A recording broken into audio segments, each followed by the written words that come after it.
हरिः ओम तत्सतु।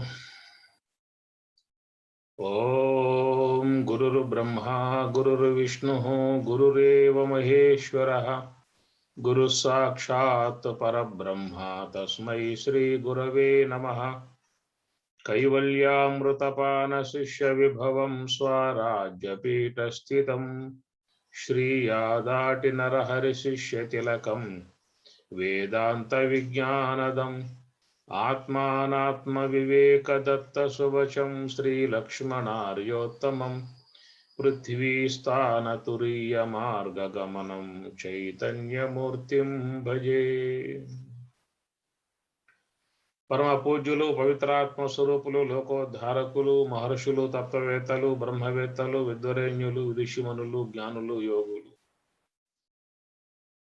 భారత మాతకు భూమాతకు వేదమాతకు గీతామాతకు నమస్కరిస్తూ సర్వాంతర్యామి సచ్చిదానంద పరబ్రహ్మమునకు నమస్కరిస్తూ శ్రీ స్వరాజ్యాశ్రమ వ్యవస్థాపకులు పరమ పూజ్యులు బ్రహ్మర్షి శ్రీ జగద్గురు వేదాంతం లక్ష్మణార్య స్వాములవారి నమస్కరిస్తూ శ్రీ స్వరాజ్యాశ్రమ పూజ్య మహాత్ములందరికీ నమస్కరిస్తూ అందరికీ శుభాశీస్సులు శుభమస్తు. జ్ఞానప్రసూనాంబ సమేత శ్రీ కాళహస్తీశ్వర స్వామివారి కృపానుగ్రహ ప్రాప్తిరస్తు. సకల శుభ ప్రాప్తిరస్తు. కుటుంబ సభ్యులందరికీ అమ్మవారి జగన్మాత దుర్గాదేవి, లక్ష్మీదేవి, సరస్వతీదేవి, గాయత్రి మాత అనేక రూపాలలో ఆరాధింపబడుతున్నటువంటి జగన్మాత అమ్మవారు మీ అందరి కుటుంబ సభ్యులందరికీ, యజమానికి, అమ్మగారికి, బిడ్డలకు అందరికి ఆయుష్ ఆరోగ్యము సకల శుభములు కలుగుజీ సదా కాపాడునుగాక అని చెప్పని ఆశీర్వదిస్తూ లోకా సమస్త సుఖినో భవంతు, సర్వే జనా సుఖినో భవంతు. ఓం తత్సత్. ఓం తత్సత్. ఓం తత్సత్. ओम श्री कृष्ण परब्रह्मणे नमः। ओम नमो मातृदेवो भव। ओम नमो पितृदेवो भव। ओम नमो आचार्य देवो भव। ओम नमो अतिथि देवो भव। బ్రహ్మశ్రీ జగద్గురు వేదాంతం లక్ష్మణార్యుల పాదపద్మములకు నమస్కరిస్తూ, బ్రహ్మశ్రీ అవ్వారు అన్నయతీర్థ స్వాముల వారి పాదపద్మములకు నమస్కరిస్తూ, బ్రహ్మశ్రీ శ్రీ రామ చైతన్య స్వామి ప్రభు పాదపద్మములకు నమస్కరిస్తూ, ఇక్కడున్న గురువులకు గురుమాతల పాదపద్మములకు నమస్కరిస్తూ, నా పేరు అవ్వారు జాహ్నవి. ఈరోజు నేను భగవద్గీతలోని 15వ అధ్యాయంలోని 11 నుంచి 20 వరకు శ్లోకాలు చెప్పబోతున్నాను. యతంతో యోగినశ్చైనం పశ్యంత్యాత్మన్యవస్థితం యతంతోప్యకృతాత్మాను నైనం పశ్యంత్యచేతసః యదాదిత్యగతం తేజో జగద్భాసయతేఖిలం యచ్చంద్రమసి యచ్చాగ్నౌ తత్తేజో విద్ధి మామకం గామావిశ్య చ భూతాని ధారయామ్యహమోజసా ఉష్ణామి చౌషధి సర్వాః సోమో భూత్వా రసాత్మకః అహం వైశ్వానరో భూత్వా ప్రాణినాం దేహమాశ్రితః ప్రాణాపాన సమాయుక్తః పచామ్యన్నం చతుర్విధం సర్వస్య చాహం హృది సన్నివిష్టో మద్భక్తః तः स्मृतिर्ज्ञानमपोहनं च वेदैश्च सर्वैरहमेव वेद्यो वेदान्तकृद्वेदविदेव चाहम् द्वाविमौ पुरुषौ लोके क्षरश्चाक्षर एव च क्षरः सर्वाणि भूतानि कूटस्थोऽक्षर उच्यते उत्तमः पुरुषस्त्वन्यः परमात्मेत्युदाहृतः यो लोकत्रयमाविश्य बिभर्तव्यय ईश्वरः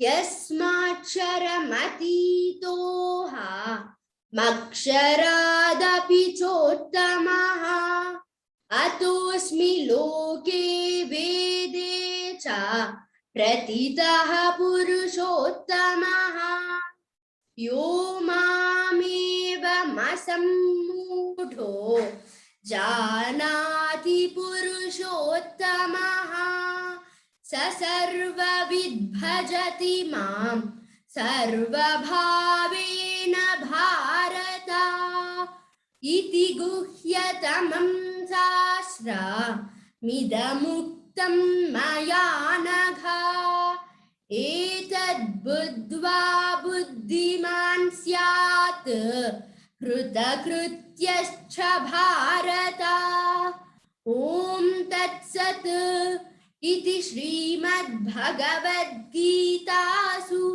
उपनिषत्सु ब्रह्मविद्यायां योगशास्त्रे श्रीकृष्णार्जुन संवादे पुरुषोत्तमप्राप्तियोगो नाम पंचदशोऽध्यायः। ఓం తత్సత్. ఈ అవకాశం ఇచ్చినందుకు శ్రీ రామచైతన్య స్వాముల వారి పాదపద్మములకు నమస్కరిస్తూ ధన్యవాదములు. హరి ఓం తత్సత్. ఓం శుభాశిష్యులు శుభమస్తు. అమ్మవారి కృపానుగ్రహ ప్రాప్తిరస్తు. ఓం తత్సత్. ఓం. అమ్మా నువ్వు కూడా చెబుతావా? చెప్తాను స్వామి. చెప్పమ్మా బంగారు తల్లి. ఓం శ్రీ గురుభ్యో నమః. గురుర్బ్రహ్మా గురుర్విష్ణుః గురురేవో మహేశ్వరః గురుర్ సాక్షాత్ పరబ్రహ్మ తస్మై శ్రీ గురవే నమః. ఓం నమో మాతృదేవో భవ. ఓం నమో పితృదేవో భవ. ఓం నమో ఆచార్య దేవో భవ. ఓం నమో అతిథి దేవో భవ. బ్రహ్మశ్రీ బ్రహ్మశ్రీ జగద్గురు వేదాంతం లక్ష్మణ స్వామి ప్రభు పాదపద్మకు నమస్కరిస్తూ బ్రహ్మశ్రీ అవ్వారు అన్నతీర్థుల స్వామి ప్రభు పాదపద్మకు నమస్కరిస్తూ బ్రహ్మశ్రీ శ్రీ రామచైతన్య స్వామి ప్రభు పాదపద్మకు నమస్కరిస్తూ నా పేరు అవ్వారు దివ్యశ్రీ. ఇవాళ నేను తత్వసారంలోని కొన్ని తత్వములు చెప్పబోతున్నాను. తత్వసారము తెలుసుకోరన్న సద్గురుని చెంత నిజముగను కొనిలా బముండన్నా. తత్వసారము తెలుసుకోరన్నా సద్గురుని చెంత నిజముగను లాభముండన్నా. పామరత్వము పారద్రోలి దేశభావము రూపుమాపి. పామరత్వము పారద్రోలి ద్వేషభావము రూపుమాపి. అంతటన పరమాత్మ కలడని నెమ్మనం బోడ సల్పుము. అంతటన పరమాత్మ కలడని నెమ్మనం బోడ సల్పుము. తత్వసారము తెలుసుకోరన్నా సద్గురుని చెంట నిజముగనుకొని లాభముండన్నా పామరత్వము పాపకార్యం చేయబోకన్నా పాప ఫలితము పరమ దుఃఖము అది తెలుసుకోరన్నా పాప కార్యము చేయబోకన్నా పాప ఫలితము పరమ దుఃఖమది తెలుసుకోరన్నా రాక్షసత్వము పారద్రోలి దైవ భావము కుడుట పరిచి రాక్షసత్వము పారద్రోలి దైవ భావము కుడుట పరిచి పాపగండము లేశమైనను లేకయుండు చిత్తమండును పాపగండము లేశమైనను లేకయుండు చిత్తమండును తత్వసారము తెలుసుకోరన్నా సద్గురుని చెంత నిజముగనుకొని లాభముండన్నా తనువు నిత్యము కాడురోరన్నా ధరణిపై నడి ఎల్ల కాలము ఉండబోడన్నా తనువు నిత్యము కాడురోరన్నా ధరణిపై నడి ఎల్ల కాలము ఉండబోడన్నా దండధనుడు పొంచియుండగా పాప కార్యము ఏల చేయుము దండధరుడు పొంచియుండగా పాప కార్యము ఏల చేయుము పాశహస్తుడు రాక పూర్వమే ధర్మ మార్గము దరికి చేరుము పాశహస్తుడు రాక పూర్వమే ధర్మ మార్గము దరికి చేరుము తత్వసారము తెలుసుకోరన్నా సద్గురుని చెంత నిజముగా కొని లాభముండన్నా నాకు అవకాశం ఇచ్చినందుకు బ్రహ్మశ్రీ శ్రీ రామ చైతన్య స్వామి ప్రభు పాదపంకు నమస్కరిస్తూ ధన్యవాదములు. అవకాశం నీకు ఇవ్వడం కాదు, అవకాశం మాకు వచ్చింది. ఈయన అవకాశం తత్వసారాన్ని. అమ్మవారి కృపానుగ్రహ ప్రాప్తిరస్తు. అమ్మవారి కృపానుగ్రహ ప్రాప్తిరస్తు. ఆయుష్యమస్తు, విద్యా ప్రాప్తిరస్తు, సకల శుభ ప్రాప్తిరస్తు. ఈ పూట అమ్మవారు దుర్గామాత అమ్మవారి కృపానుగ్రహ ప్రాప్తిరస్తు. స్వామివారి కృపానుగ్రహ ప్రాప్తిరస్తు. ఓం తత్సత్. ఓం తత్సత్. ఓం తత్సత్. ఓం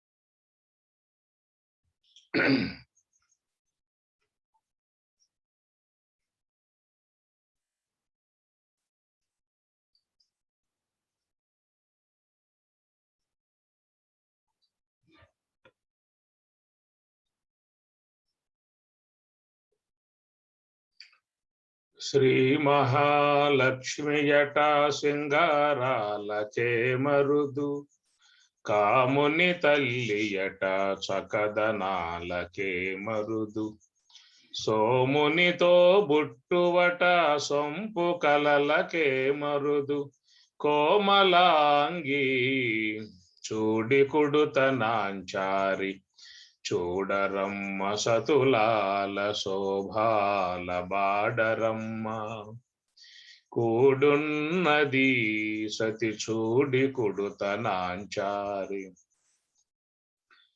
కలశాబ్ది కూతురట గంభీరాలకే మరుదు, తలపలోకమాతయట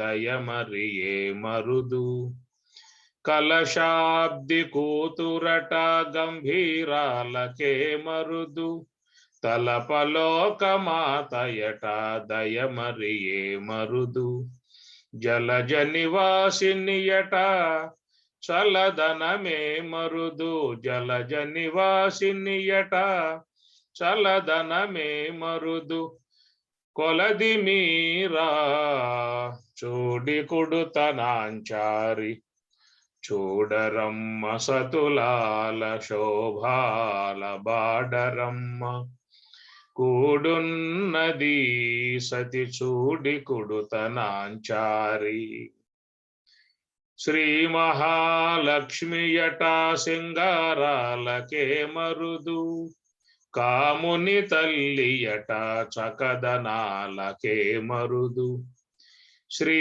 మహాలక్ష్మియట సింగారాలకే మరుదు కాముని తల్లియట చకదనాలకే మరుదు సోమునితో బుట్టువట సొంపు కలలకే మరుదు సోమునితో బుట్టువట సొంపు కలలకే మరుదు కోమలాంగి చూడి కుడుతనాంచారి చూడరమ్మ సతులాల శోభాల బాడరమ్మ కూడున్నది సతి చూడి కుడుతనాంచారి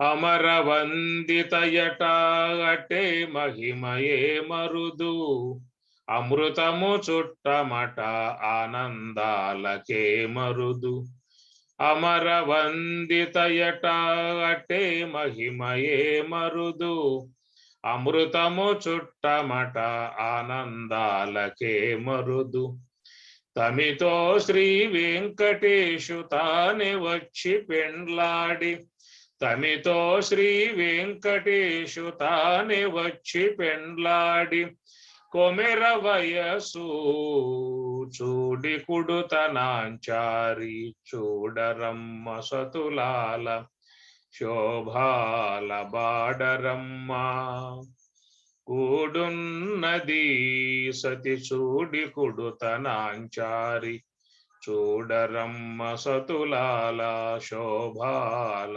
బాడరమ్మ కూడున్నది సతి చూడి కుడుతనాంచారి సర్వమంగళమాంగళ్యే శివే సర్వార్థసాధకే శరణ్యే త్ర్యంబకే దేవి నారాయణి నమోస్తుతే లక్ష్మీదేవి నమోస్తుతే దుర్గాదేవి నమోస్తుతే సరస్వతీ దేవి నమోస్తుతే జగన్మాత అమ్మవారి విశేష అవతారాలుగా రోజుకో అవతారం చొప్పున భక్తులు దర్శించుకుని ఆనందపడుతూ ఉన్నారు. అన్ని ఆలయాలన్నీ కూడా భక్తులతో కిటకిటలాడిపోతా ఉన్నాయి ఈనాడు. భక్తి భావనతో అమ్మవారిని సేవించుకోవడం, అమ్మవారి యొక్క నామాన్ని జపించుకోవడం, అమ్మవారిని కీర్తించటం. సమస్త లోకాలకు అమ్మవారు ఆధార, ఆమెయే జగన్మాత. కాబట్టి అమ్మ అనుగ్రహం అనేటువంటిది ఎప్పుడు కూడా ఉండాలి. అందుచేత అమ్మవారి యొక్క నామాన్ని జపించండి. మీ కుటుంబాలలో మంచి జరుగుతుంది, శుభం జరుగుతుంది. బిడ్డలకు మంచి భవిష్యత్తు, విద్యాబుద్ధులన్నీ కూడా వచ్చే విధానం ఉంటుంది. అమ్మవారి శ్లోకాలు కొన్ని పిల్లలకు నేర్పండి. శారద సరస్వతి అమ్మవారు, సరస్వతి నమస్తుభ్యం వరదే కామరూపిణి విద్యారంభం కరిష్యామి సిద్ధిర్భవతు మే సదా. పద్మపత్ర విశాలాక్షి పద్మకేసరి వర్ణని నిత్యం పద్మాలయాం దేవి సామాం పాతు సరస్వతి అని సరస్వతి అమ్మవారి శ్లోకాలు, అట్లా లక్ష్మీ అమ్మవారి శ్లోకాలు, దుర్గా అమ్మవారి శ్లోకాలు ఇవన్నీ కూడా పిల్లలకు మనం నేర్పాలి. నేర్పితే వాళ్ళు మంచిగా చదువుకుంటారు. పెద్ద అయిన తర్వాత వాళ్ళు వాటిని మననం చేసుకుంటారు. వాళ్ళ జీవితాలకు శుభం కలుగుతుంది. కనుక దేవతానుగ్రహం జీవితంలో అందరికీ కూడా అవసరము. ఎంత బ్రహ్మజ్ఞానం అధ్యయనం చేస్తూ ఉన్నప్పటికీ కూడా జీవితానికి రక్షణ అనేటువంటిది జగన్మాత పరమేశ్వరుడు కలగజేసే విధానం. శుద్ధ బ్రహ్మము అని చెప్పనంటే అది కేవలం మోక్ష విధానం. శుద్ధ బ్రహ్మ ప్రాప్తి మోక్ష విధానం, అది బ్రహ్మనిష్ట అని చెప్పని అంటాం. కాబట్టి అది ఎవరు ధ్యానం చేస్తే వాళ్ళకి అందేటువంటి విధానం శుద్ధ బ్రహ్మ ప్రాప్తి. మరి ఆ శుద్ధ బ్రహ్మ స్థితి, బ్రాహ్మీ స్థితి కలిగేదాకా మనకి దేవతానుగ్రహం అనేటువంటిది ఉండాలి. దేవతారాధన చాలా ముఖ్యము. స్వామివారి భగవద్గీతలో కూడా ఆ మాట చెప్పటం జరిగింది. అనన్యాశ్చింతయంతో మాం ఏ జనా పర్యుపాసతే తేషాం నిత్యాభియుక్తానాం యోగక్షేమం వహామ్యహం.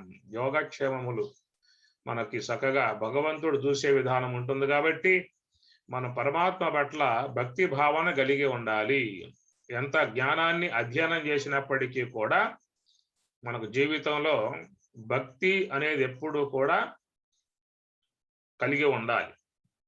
భక్తి అనేది సార్వత్రిక సూత్రం. ఏమి అందుచేత మరి చూసినట్లయితే ఈ భక్తి అనేది ఉన్నప్పుడే ఒక ప్రసన్నత, అనుగ్రహము, ఆదరణ ఇవన్నీ ఉంటాయి అన్నమాట. దాన్ని పతి భక్తి అని చెప్పి అన్నారు కదా. కాబట్టి ఆ భక్తి ఉన్నప్పుడు భర్త అనురాగానికి పాత్రలు అవుతుంది. ఆమెకి ఏం కావాలన్నీ కూడా భర్త ద్వారా పొందే విధానం, జీవితంలో సుఖశాంతులుగా జీవించే విధానం ఏర్పడుతుంది. అందువల్ల పతి అనుగ్రహాన్ని పొందాలని చెప్పినట్లయితే పతి భక్తి అని చెప్పని అన్నారు. అట్లా చూసినట్లయితే మరి గురు భక్తి, గురువు పట్ల కూడా భక్తి భావన కలిగి ఉండాలి. అట్లనే అధ్యాపకుని పట్ల భక్తి భావన కలిగి ఉండాలి. దేశం పట్ల మరి భక్తి భావన, దేశ భక్తి అన్నారు, గురు భక్తి అన్నారు, దైవ భక్తి అన్నారు, మాతృభక్తి అన్నారు. మాతృభక్తి, పితృభక్తి, దేశభక్తి ఇట్లా చూసినట్లయితే మరి విశ్వమంతా కూడా భక్తితో ముడిపడి ఉన్నటువంటి విధానం. అందువల్ల ఈనాడు విశేషముగా అమ్మవారిని భక్తి భావనతో సేవించుకోవటం లాంటిది ఉంటుంది. మరి అవతారాలలో అమ్మవారి అవతారం మరొకటి లక్ష్మీ అవతారం. అన్నపూర్ణ అవతారం తర్వాత 9 నవరాత్రులు మనం అమ్మవారిని సేవించుకుంటున్నాం కాబట్టి మరి ఆ అవతారాలలో లక్ష్మీ అమ్మవారి అవతారం కూడా దాంట్లో ఉంటుంది. మరి లక్ష్మి అంటే క్షీరసాగర కన్యక. లక్ష్మీం క్షీర సముద్ర రాజతనయాం శ్రీరంగదామేశ్వరీ దాసీభూత సమస్త దేవవనితాం లోకైక దీపాంకురాం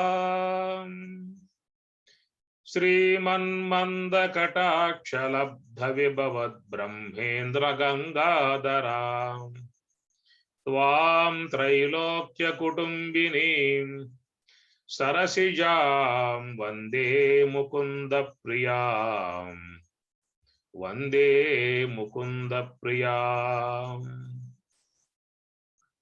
సిద్ధలక్ష్మీర్మోక్షలక్ష్మీర్జయలక్ష్మీ సరస్వతి శ్రీలక్ష్మీ వరలక్ష్మీశ్చ ప్రసన్నా మమ సర్వదా. మమ నాకు సర్వదా ఎల్లవేళలా కూడా ప్రసన్న అమ్మవారి అనుగ్రహం నా పట్ల ఉండాలని చెప్పేసి అని స్త్రీ సూక్తములో విధముగా అమ్మవారిని కొనియాడటం జరుగుతుంది. ముఖ్యంగా లక్ష్మీ అమ్మవారు క్షీరసాగర కన్యక అని చెప్పని ఎక్కువగా అమ్మవారిని కీర్తిస్తూ ఉంటారు.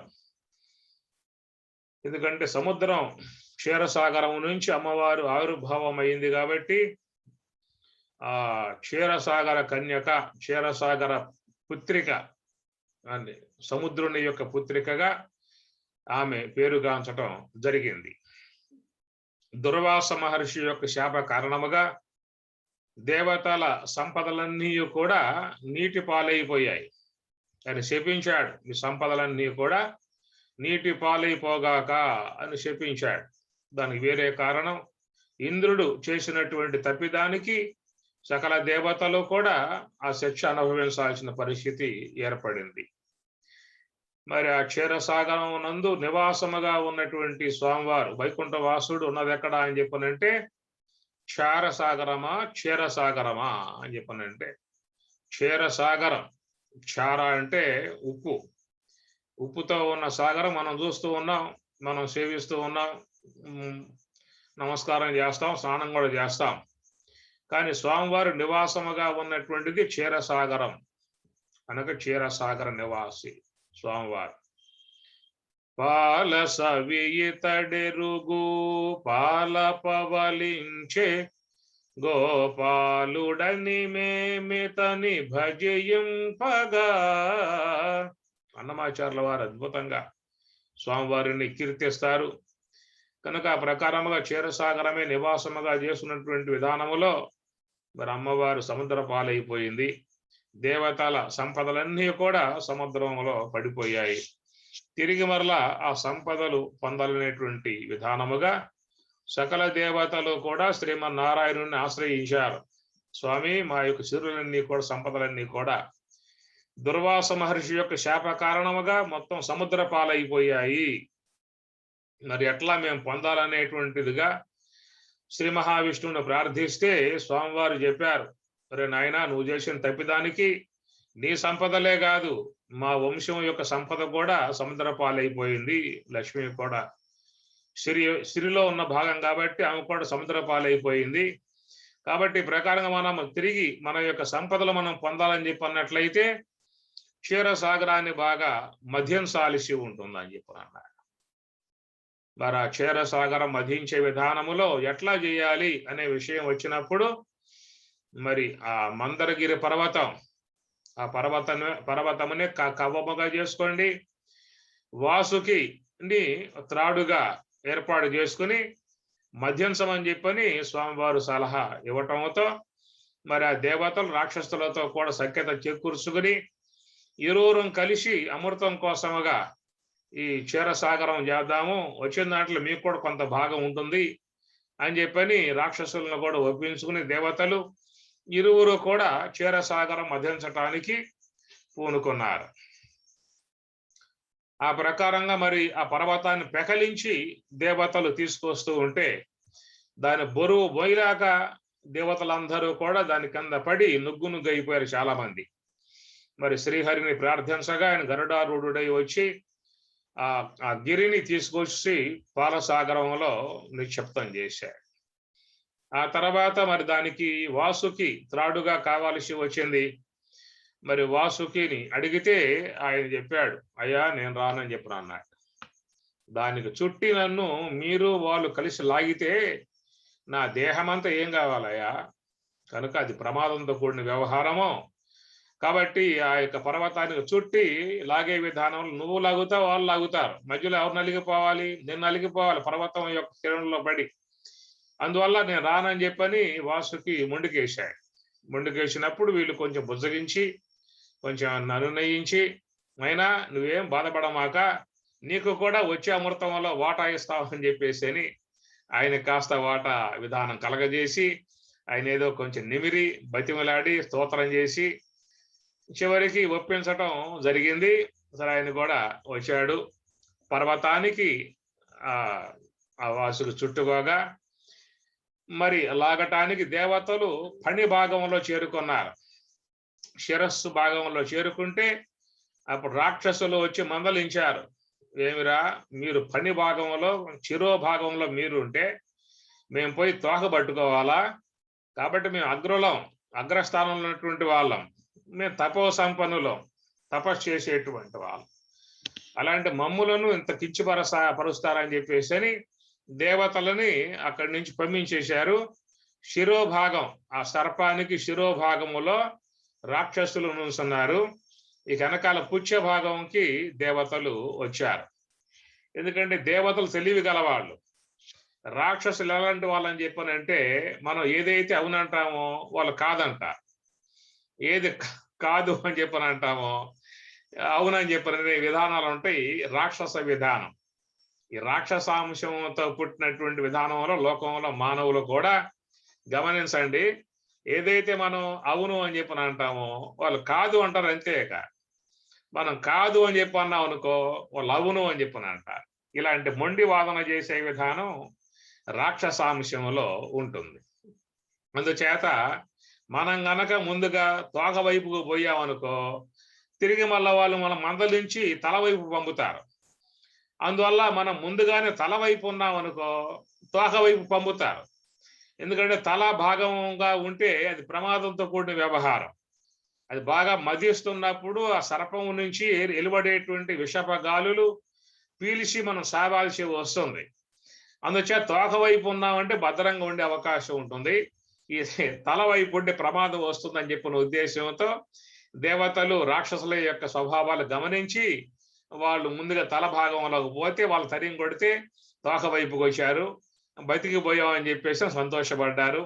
ఈ తల భాగంలో ఉండి రాక్షసులు బాగా మదిస్తూ ఉంటే ఆ సర్పము నుంచి వెలువడేటువంటి విషప గాలులు సోకి ఎంతో మంది రాక్షసులు మరణించారు. మన భాగవతం అలా అంశం వస్తుంది. ఇట్లాగా మరి ఆ ప్రకారముగా ఇరువురు కలిసి బాగా మధ్యంసగా దాని నుంచి ముందుగా ఆవిర్భావం అయ్యింది ఆలాహలం. కనుక విషం అనేది ముందుగా ఏర్పడింది. ఆ విషం యొక్క గాలులకు చాలా మంది సమసిపోయారు. సమస్త లోకాలను కూడా హరించి వేసే విధానముగా మహా నల్లగా నీలముగా సమస్త లోకాలను కూడా హరించి వేసే విధానముగా ఉండేట్లుగా ఆ హాలాహలం ఏర్పడటంతో దేవతలందరూ కూడా మరి మొరబెట్టుకున్నారు పరమశివుని, స్వామి మీరే ఆపద్ బాంధవులు, అనాథ రక్షకులు, కనుక బోలాశంకరులు మీరు అని చెప్పి నీ ప్రకారంగా పరమశివుణ్ణి ప్రార్థించటంతో మరి పరమశివుడు వాళ్ళ ప్రార్థన విన్నాడు. మరి ఏమిటా ప్రార్థన అని చెప్పనంటే ఆ విషయాన్ని మరి హరించాలి అంటే ఎక్కడ పెట్ట తీసుకుపోయి ఎక్కడ పెట్టినా లోకంలో అన్ని లోకాలన్నీ కూడా నాశనం అయిపోతాయి. అందుచేత ఆ ఆలాహలం తను మింగాలేక తప్పదు. దేవతల కోరిక మేరకు ఆయన మహాదేవుడు కాబట్టి దాన్ని మింగాల్సి ఉంటుంది కనుక మరి ఆ మింగే విషయంలో స్వామివారు అమ్మవారు వంక చూశారు, పార్వతి వంక చూశారు. పార్వతి అమ్మవారు కూడా చెప్పింది, అయ్యా నా మాంగళ్యానికి ఎలాంటి లోపం లేదు కనుక దేవ కార్యాన్ని నిర్వర్తించమని చెప్పేసి అమ్మవారు కూడా అనుమతిస్తుంది. భాగవతంలో చూస్తే ఎంత అద్భుతమైనటువంటి పద్యాలు దాంట్లో ఉంటాయో. ఈ కథాంశం చెప్పుకున్నప్పుడు మనం ఆ పద్యాలు కూడా మననం చేసుకోవచ్చు. అక్కడ మంగళదాయిని అమ్మవారు ఎంత భరోసా స్వామివారికి ఇస్తుందో, నీకేమి ఇలాంటి యొక్క ప్రమాదంలో మహాదేవుడవు, నా మాంగళ్యమునికి ఎలాంటి ఇబ్బంది లేదు, మరి దేవతలకు అభయాన్ని ఇచ్చి ఆ విషయాన్ని హరించమని చెప్పని అమ్మవారు సైగ చేయగా అప్పుడు పరమశివుడు అమృతాన్ని సేవిస్తాడు. కనుక ఉదరగోళంలోకి పోతే లోన ప్రమాదమే, బయట ఉన్న ప్రమాదం కాబట్టి ఆ కంఠమునందే గాత్రమునందే దానిని అట్లా పెట్టుకోవటంతో మరి ఆ తర్వాత కాలంలో మరి ఆ పరమశివుడు మహాదేవుడుగా పేరుగాంచాడు. నీలకంఠుడు అనేటువంటి పేర్లు స్వామివారికి ఏర్పడ్డాయి. మరి ఆ ప్రకారం తర్వాత మళ్ళా ఆ క్షీర సాగరం మధించటం ఆరంభం చేసినప్పుడు మరి దాని నుంచి కల్పవృక్షము, కామధేనువు, అప్సరసలు, సంధ్యాదేవి అనేకమైనటువంటివన్నీ కూడా దాంట్లో నుంచి ఆవిర్భావం అయ్యాయి. అట్లా ఉచ్చైశ్రవము, ఐరావతము ఇవన్నీ కూడా ఏర్పడిన తర్వాత లాస్ట్కి మరి లక్ష్మీ అమ్మవారు ఆవిర్భవిస్తుంది. అట్లా లక్ష్మీ అమ్మవారు ఆవిర్భవించినప్పుడు ఆ అమ్మవారికి చక్కగా అందరూ కూడా సేవించారు, పూజించారు. మరి అనేక మంది దేవతలందరూ కూడా అనేక ఆభరణాలు అమ్మవారికి ప్రసాదించారు.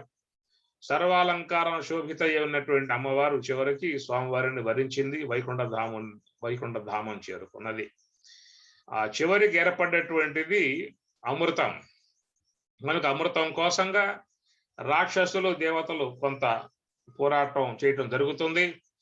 మరి బలం గలవారు కాబట్టి రాక్షసులు అమృత భాండాన్ని హరించి వాళ్ళు తీసుకుపోతూ ఉంటే మరి దేవతలందరూ కూడా శ్రీమన్నారాయణుడిని ప్రార్థన చేశారు. అయ్యా స్వామి భాండం పోయే అని చెప్పని ప్రార్థన చేయటంతో అప్పుడు శ్రీమన్నారాయణుడు మోహిని రూపముగా వచ్చి మరి ఆ మోహ పారవశ్యంలో వాళ్ళని ముంచి చివరికి అమృతాన్ని దేవతలకు పంచి ఆయన అదృశ్యమవుతాడు.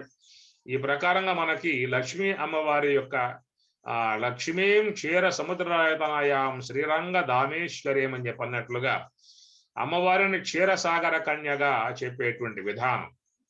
దీంట్లో ఉన్నటువంటి ఒక పారమార్థిక అంశముగా చూసినట్లయితే మనం అమ్మవారి యొక్క విషయాలన్నింటినీ కూడా మనం భౌతికంగా ఆరాధనా విధానముగా, ఉపాసనా విధానముగా, సాకారమూర్తిగా మనం అమ్మవారిని కొనియాడుతూ శాస్త్రంలో, ఉపనిషత్తులలో, వేదాలలో చెప్పబడ్డటువంటి మూల స్వరూపాన్ని కూడా మనం అధ్యయనం చేయటం జరుగుతున్నది.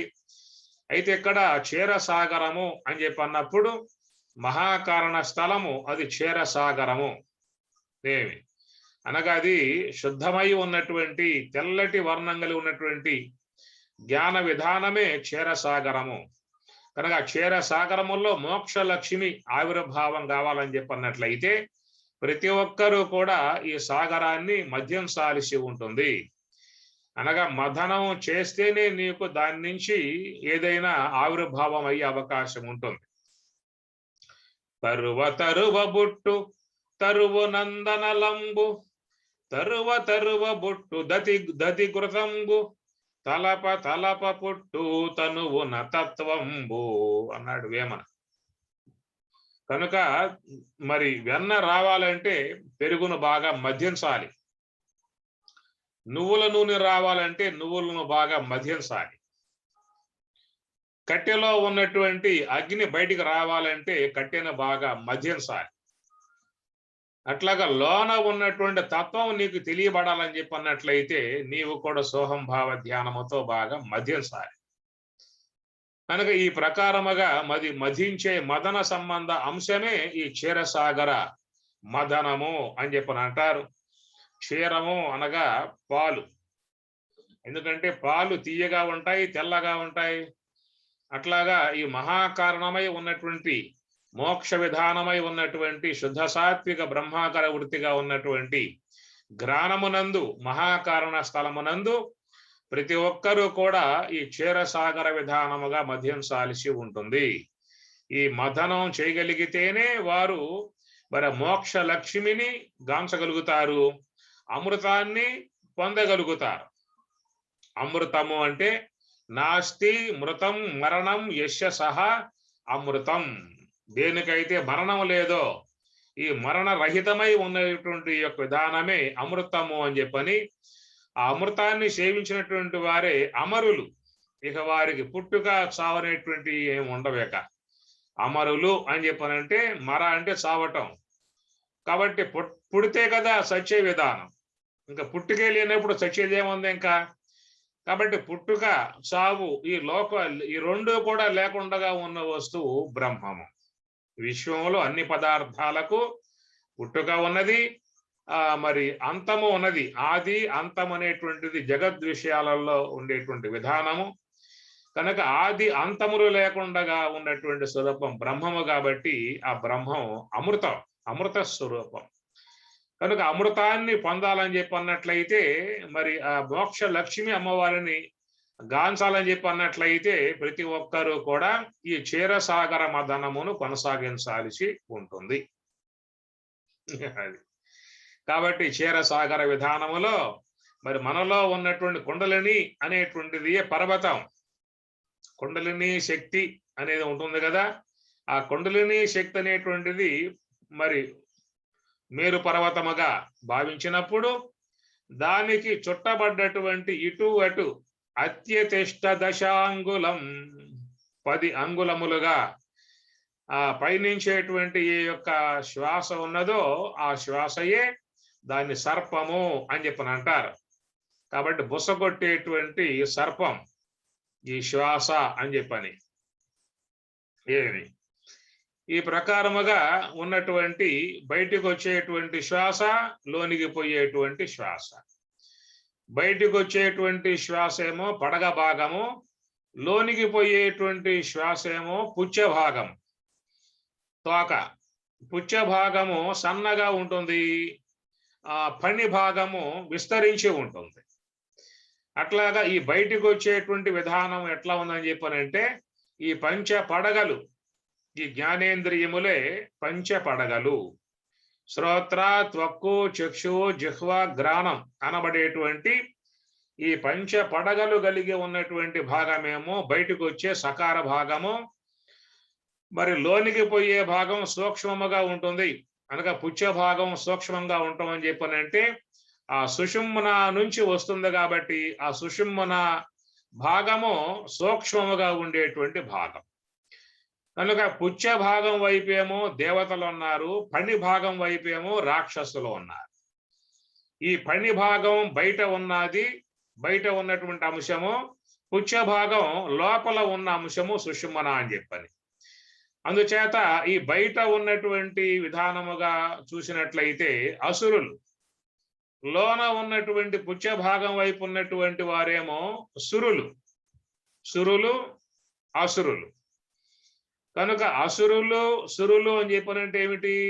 దైవీ గుణాలు, ఆసురీ గుణాలు. అది కనుక ఆసురీ గుణాలేమో మనల్ని బయటికి లాక్కుపోతా ఉంటాయి, దైవీ గుణాలు ఏం చేస్తాయి? మనల్ని లోనికి తీసుకెళ్తాయి. దైవీ సంపత్తి విమోక్షాయ నిబంధాయాసురీమత మా శుచః సంపదం దైవీ అభిజాతస్య భారత అని పరమాత్మ గీతలో చెప్పే మాట. దైవీ సంపత్ విమోక్షాయ, దైవీ గుణాలు విమోక్షాయ, కాబట్టి మోక్షానికి కారకాలై ఉన్నాయి. మోక్షానికి అవి అన్ని కూడా సహాయంగా ఉండేటువంటివి దైవీ గుణాలు. నిబంధాయ ఆసురీ మత, ఆసురీ సంబంధ గుణాలేమో నిబంధాయ, అవి బంధించేటువంటివిగా ఉన్నాయని స్వామివారు చెప్పినటువంటి మాట భగవద్గీతలో. కాబట్టి ఈ ప్రకారం చూసినట్లయితే మరి శ్వాస లోపలికి బయటికి, లోపలికి బయటికి సంచారం జరిగే విధానం మదించటం అని చెప్పని. కాబట్టి ఆసురీ గుణాలేమో బయటికి లాగుతూ ఉన్నాయి, దైవీ గుణాలేమో లోనికి లాగుతూ ఉన్నాయి. అంటే ఏమిటి? ప్రపంచంలో పడవేయటానికి సిద్ధంగా ఉన్నటువంటి ఏమో దైవీ గుణాలు, భగవంతుని చేర్చేటువంటి విధానముగా ఉన్నటువంటి ఏమో దైవీ గుణాలు. కనుక దైవీ గుణాలేమో లోన భాగంలో ఉన్నాయి, ఆసురీ గుణాలేమో బయట భాగంలో ఉన్నాయి. ఈ ప్రకారముగా చూసినట్లయితే మరి మానవులు ఎవరైతే మరి మోక్షాపేక్ష కలిగి ఉన్నారో, అమృత ప్రాప్తిని పొందే ఉద్దేశం కలిగి ఉన్నారో, మోక్ష లక్ష్మి అమ్మవారి అనుగ్రహాన్ని పొందే ఉద్దేశంతో ఉన్నారో, వారల్లా కూడా ఈ క్షీరసాగర మదనమును చెయ్యాలి. మనకు స్వామివారు ప్రసాదించింది కూడా ఇదే. లక్ష్మణార్యులు కానీ, అన్నయ్య తీర్థ స్వామివారు కానీ, శాస్త్రి స్వామివారు కానీ, ఇతర బ్రహ్మంగారు, వేమన యోగి, ఇట్లా మహాత్ములందరూ కూడా ప్రసాదించింది ఈ మదనం. ఈ క్షీరసాగర మదనం చేసే విధానమే మనకు వాళ్ళు అందించారు. దాన్ని యోగము అన్నారు, ధ్యానము అన్నారు, అనేక పేర్లు పెట్టడం జరిగింది. కాబట్టి ఈ ప్రకారంగా ఈ మదనం చేయగలిగేటువంటి వారు మాత్రమే మరి వాళ్ళకి లక్ష్మీ అమ్మవారు మోక్ష లక్ష్మి అని చెప్పి అన్నారు కదా. ఆ మోక్ష లక్ష్మి అమ్మవారి అనుగ్రహము, అమ్మవారి యొక్క ఆవిర్భావము కలుగుతుంది. అక్కడ శుద్ధ సాత్విక బ్రహ్మాకార వృత్తి ఏర్పడటమే అక్కడ లక్ష్మీ అమ్మవారి యొక్క ఆవిర్భావము అని చెప్పని. మనలో మలిన సాత్విక అవిద్య ఉన్నదా, శుద్ధ సాత్విక విద్య ఉన్నదా అని గమనించాల్సి ఉంటుంది. కాబట్టి మనలో ఉన్నదేది అంటే మలిన సాత్విక అవిద్య.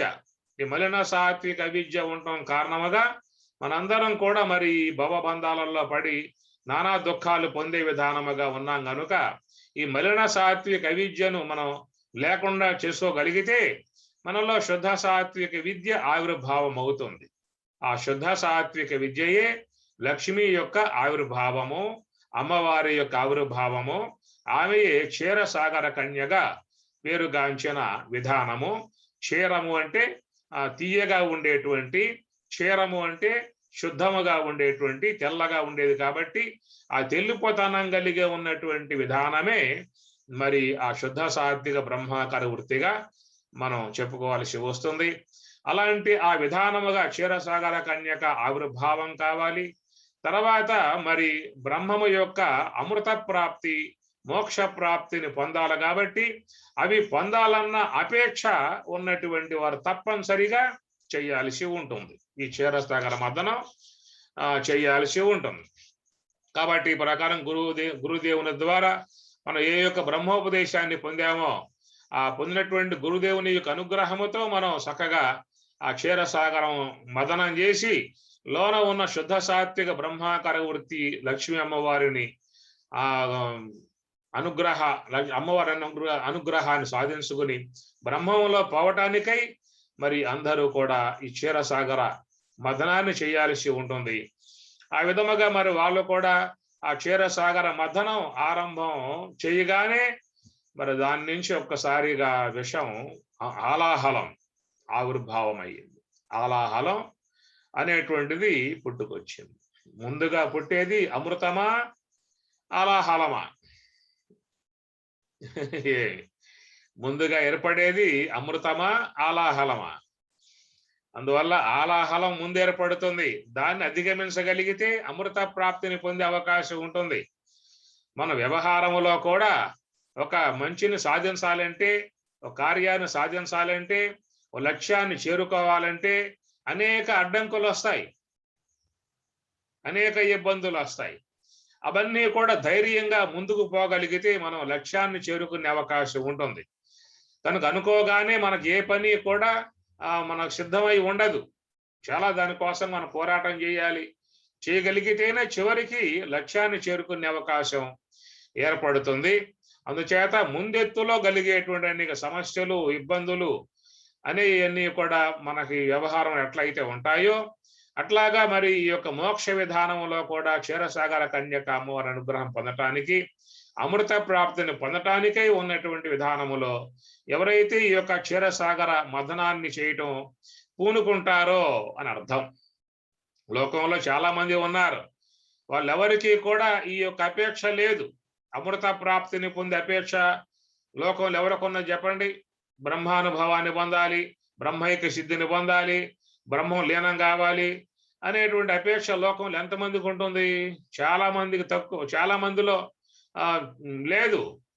లోకంలో ఎవరికి కూడా బ్రహ్మజ్ఞానం పొందే విధానంగా అపేక్ష లేదు, ఏ కొద్ది మందికో ఉంటుంది. కాబట్టి వారు మరి ఈ ప్రకారముగా ఈ మథనం చేయటానికి పూనుకున్నటువంటి విధానము, ఎప్పుడైతే నీవు ఆ యొక్క మనస్సుని ఈ మథనం చేసే విధానంలో హంస యొక్క ఆశ్రయంలో ఉంచి ఈ ధ్యానమే మదనము అన్నారు. ధ్యాన నిర్మదనాతో అని గీతలో కూడా మనకి వేరే చోట ఉపనిషత్తుల్లో వస్తుంది మంత్రం. కాబట్టి ధ్యాన నిర్మదనాత్, ధ్యానం అని నిర్మదనం చేసినటువంటి వారికి మరి దాంట్లో అమృతం వస్తుంది. కాబట్టి దానికి ముందు ఏర్పడేటువంటిది ఆలాహలం, విషం.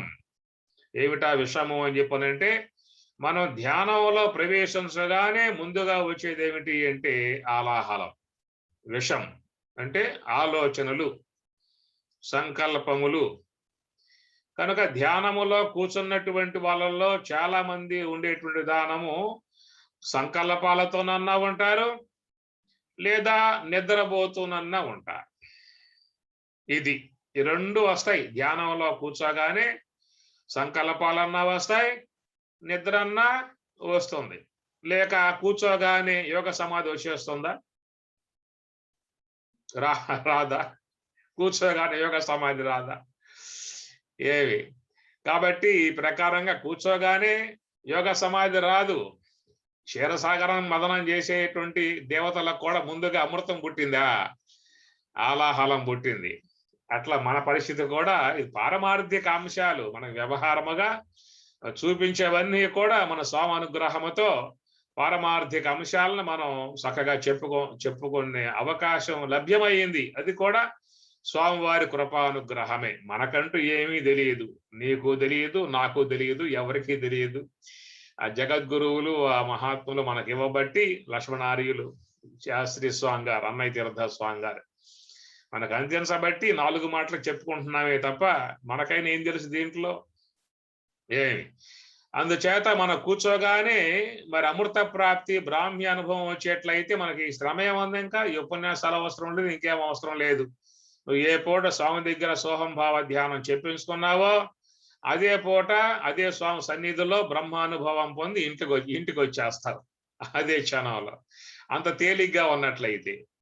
కనుక అంత తేలిగ్గా లేదు. లోన ఉన్నటువంటి యొక్క ఆ సముద్రంలో దాగి ఉన్న విషం కాబట్టి ఆ విషం పైకి వచ్చింది. సముద్రంలో దాగి ఉన్న విషం పైకి వచ్చినట్లుగా మరి లోపల అంతరాళములలో ఆ సూక్ష్మదేహ గర్భములో దాగి ఉన్నటువంటి అనేక జన్మల యొక్క సంస్కారాలన్నీ కూడా మనకి ఆ పూట పైకి వస్తాయి. అంతే. ధ్యానంలో కూర్చోగానే మొత్తం ఉబికి పైకి వచ్చేస్తాయి. మరి ఆ విషయం పుట్టినప్పుడు చాలా మంది పారిపోయారు. దేవతలు, రాక్షసులు భయంతో, భీతి కలిగి ప్రాణభీతితో చాలా మంది పారిపోయారు. ఏవి? అట్లాగా ఈ ధ్యానము స్వామివారు చెప్తే ఎంతో మంది ఉపదేశం పొందిన వాళ్ళు ఉన్నారు. ఈ పొందిన వాళ్ళల్లో మరి ఈ ఆలోచనలకు తట్టుకోలేక, నిద్ర తట్టుకోలేక, ఈ యొక్క అవస్థల పడలేక చాలా మంది పారిపోయే విధానం ఉంటుంది ఈ ధ్యానములో.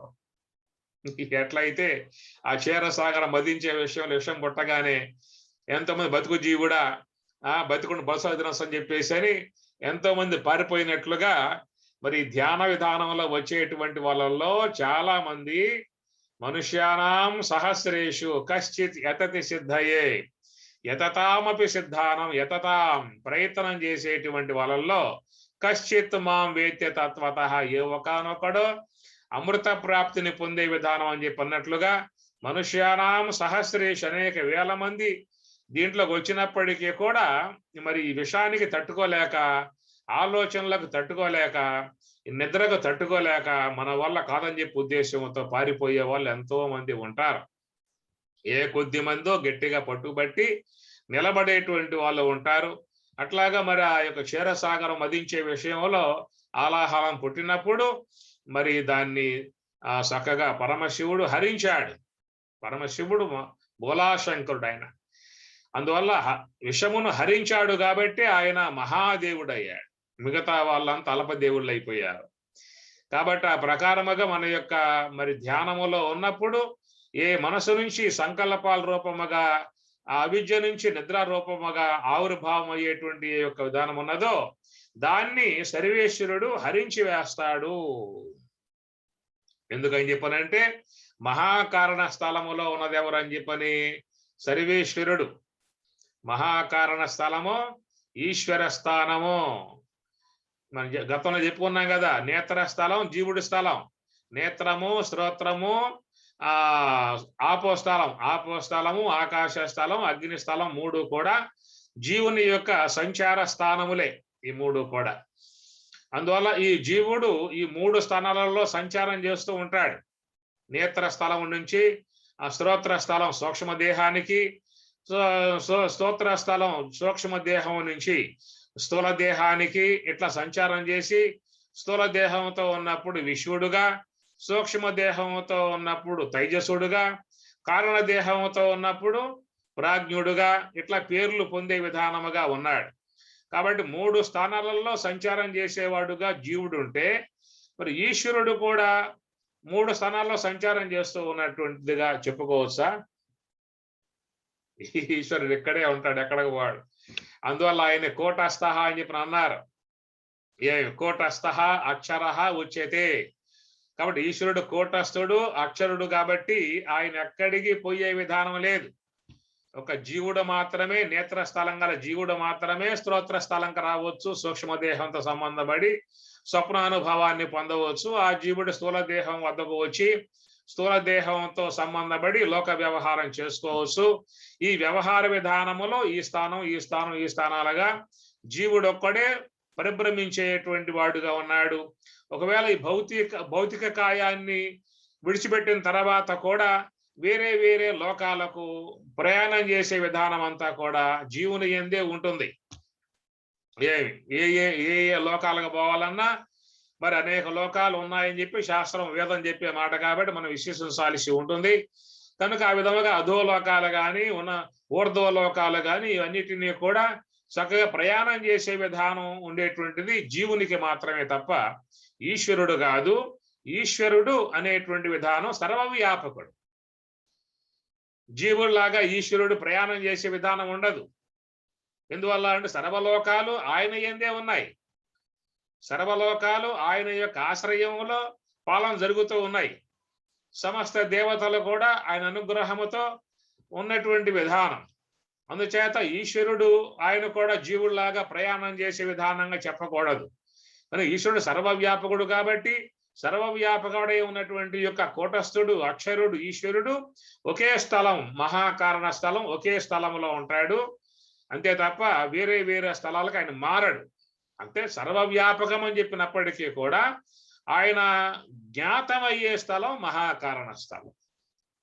అది ఈశ్వరుడు జ్ఞాతం అంటే తెలియబడటం, తెలియబడే అంతటా ఉన్నాడు. అంతటా ఉన్నప్పటికీ కూడా ఆయన తెలియబడటానికి యోగ్యమై ఉన్న స్థలం మహాకారణము. అట్లనే శుద్ధ బ్రహ్మము కూడా అంతటా ఉన్నది. అంతటా ఉన్న శుద్ధ బ్రహ్మము అంతటా తెలియబడదు. అంతటా ఉన్న శుద్ధ బ్రహ్మము తెలియటానికి ఒక సుషుమ్నా యందు మాత్రమే. కనుక సుషుమ్నా యందు మాత్రమే అంతటా వ్యాపకమై ఉన్నటువంటి బ్రహ్మం అక్కడ తెలియబడుతుంది. కాబట్టి ఈ మాట మీకు భగవద్గీతలో తస్మాత్ సర్వగతం బ్రహ్మ అన్నాడు. తస్మాత్ ఆ కారణం చేత సర్వగతం బ్రహ్మ అంతటా వ్యాపకమై ఉన్నటువంటి బ్రహ్మము నిత్యం యజ్ఞే ప్రతిష్ఠితం. కనుక ఆయా ప్రతిష్ఠిత ఉన్నటువంటి ఆ బ్రహ్మము సుషుమ్నా యందు, యజ్ఞం అనగా అంతర్యాగం కాబట్టి, సుషుమ్నాలో ఏర్పడేటువంటిది అంతర్యాగం కాబట్టి ఆ అంతర్యాగమునందే బ్రహ్మం అక్కడ ప్రతిష్ఠిత అయి ఉన్నది, అనగా దర్శన యోగ్యముగా ఉన్నది. ఎవరైనా పొందాలని చెప్పనంటే సుషుమ్నలోకే పోవాల్సి ఉంటుంది. కనుక అందరూ కూడా, యోగులందరూ, మహాత్ములందరూ కూడా అదే ప్రయాణం కొనసాగించారు. హంస యొక్క ఆశ్రయం ద్వారానే అదే ప్రయాణం కొనసాగించారు. ఏమి ముక్కులోన గాలి ముక్తికి త్రావరా అని వేమని చెప్పినట్లుగా మరి ఈ ప్రకారం అందరూ కూడా ఆడెడి హంసను జోడెడబాయక వేడుక నాదము కూడుట యోగము అని బ్రహ్మేంద్ర స్వాముల వారు అత్యద్భుతముగా ఉత్తర గీత, భగవద్గీత, బ్రహ్మేంద్ర స్వాముల వారు, వేమన యోగి, భాగవతం అన్నీ కూడా చెప్పింది ఏక స్థలం, ఒక మహాకారణ స్థలం. కాబట్టి అది మరి బ్రహ్మమును పొందటానికి యోగ్యమై ఉన్నటువంటి స్థలము సుషుమ్న అయితే, ఈశ్వరుణ్ణి దర్శింపజేసుకోవడానికి యోగ్యమై ఉన్నటువంటి స్థలం మహాకారణం గనక ఆ మహాకారణములో ఉన్నటువంటి యొక్క ఈశ్వరుడే మరి మనలో ఏర్పడేటువంటి, సాధనలో ఏర్పడేటువంటి ఈ విషాన్ని హరించి వేసేటువంటి వాడు. కనుక ఎవరికైతే ఈ ధ్యానములో ఈశ్వరత్వం ఆవిర్భావం అవుతుందో, ఈశ్వరత్వం ఆవిర్భావం అయినటువంటి ఆ మరుక్షణములో సర్వ సంకల్పములు కూడా ఆవిరిగా మారిపోతాయి. అజ్ఞానం వల్ల ఏర్పడేటువంటి నిద్ర కూడా ఆవిరైపోతుంది. దాని తర్వాత వాళ్ళు శుద్ధమైనటువంటి యొక్క విధానం, శుద్ధ సాత్వికత్వం ఏర్పడుతుంది, లోపల ప్రకాశం ఏర్పడుతుంది, ఆనందత్వం ఏర్పడుతుంది, ఒక విశాల భావం ఏర్పడుతుంది. ఆ ప్రకారముగా బ్రాహ్మీ మార్గములో ఈశ్వరుని యొక్క అనుగ్రహముతో లభించేటువంటి దివ్యత్వాలన్నీ కూడా అక్కడ ఏర్పడే విధానం ఉంటుంది. కాబట్టి ఆ విషము హరింపబడిన తర్వాత మద్దించినప్పుడు ఏర్పడేటువంటివి అక్కడి నుంచి మనకి దాంట్లో అప్సరసలు, హైరావతము, తర్వాత కామధేనువు, కల్పవృక్షము, ఏవి ఇట్లాగా సంధ్యాదేవి, అనేకమైనటువంటి దేవతా సంబంధమై ఉన్నటువంటివన్నీ కూడా ఆడ ఆవిర్భావం కావటం అని చెప్పనంటే, ఈ సాధన విధానంలో పయనించినప్పుడు, ఈశ్వర స్థాయికి పోయినప్పుడు, ఈశ్వరానుగ్రహముతో శుద్ధ సాత్విక విధానములో వారికి కొన్ని చక్కటి దివ్యమై ఉన్నటువంటి అనుభూతులు ఏర్పడతాయి. అణిమ, గరిమ, లఘిమ, ప్రాప్తి, ప్రాకామ్యం, ఈశత్వం, వశత్వం ఇలాంటి అష్టసిద్ధులు గాని, ఇంకా ఈశ్వర సంబంధమై ఉన్నటువంటి దివ్యత్వములు గాని, ప్రకాశము గాని, ఓంకార నాదము గాని, మరి సిద్ధి కళలు గాని, ఇవన్నీ కూడా చాలా విధాయకాలై ఉన్నటువంటి యొక్క ఈశ్వర సాన్నిధ్యం ఉన్నటువంటివన్నీ కూడా అవి ఆవిర్భావం అవుతాయనేటువంటిది మనకి క్షీరసాగర మథనంలో వచ్చేటువంటి అంశము. ఇవన్నీ కూడా ఏర్పడిన తర్వాత మరి లక్ష్మీ అమ్మవారు ఆవిర్భావం అయ్యేటువంటి విధానం. ఆ లక్ష్మియే మరి ఇక్కడ మోక్ష లక్ష్మి అనేటువంటిది ఏమి మనకి సంవాదంలో స్థూల శరీరంబు సుస్థిరంబుగా నుండు సర్వేంద్రియంబుల ప్రశాంతి నందు సన్మనః పవనముల్ శంచలింపకయుండు కామాది శత్రువర్గము నశింసు స్ఫురత్తు అమానిత్వాది సుగుణముల్ సమకూరు ఘన గుణాతీత లక్షణమునదవు బొలుపారు వైరాగ్య బోధోపరతులు సంపూర్ణంబులై మది బదులుసుండు పరమ సుఖవార్ది ఒప్పొంగి పారుచుండు ముందట వసించి మోహించి మోక్షలక్ష్మి. ఇదంతా కూడా పద్యం చూసినట్లయితే ఇది క్షీరసాగర మదనం చేసేటప్పుడు కలిగేటువంటి ఆ దివ్య శక్తులు. ఏవి స్థూల శరీరంబు సుస్థిరంబుగా నుండి ఎప్పుడైతే మనలో సంకల్పాలు ఈశ్వరానుగ్రహముతో హరింపబడ్డాయో, ఆ అవిద్య సంబంధమైన నిద్ర హరింపబడిందో, మనలో తెల్లగా ఆ నిశ్చలత్వం ఏర్పడిందో, ఆ నిశ్చలత్వం ఏర్పడినప్పుడు కలిగే విధానం ఏమిటి? స్థూల శరీరంబు సుస్థిరంబుగా నుండు దేహములో ఏ కదలికలు ఉండే విధానం ఉండదు.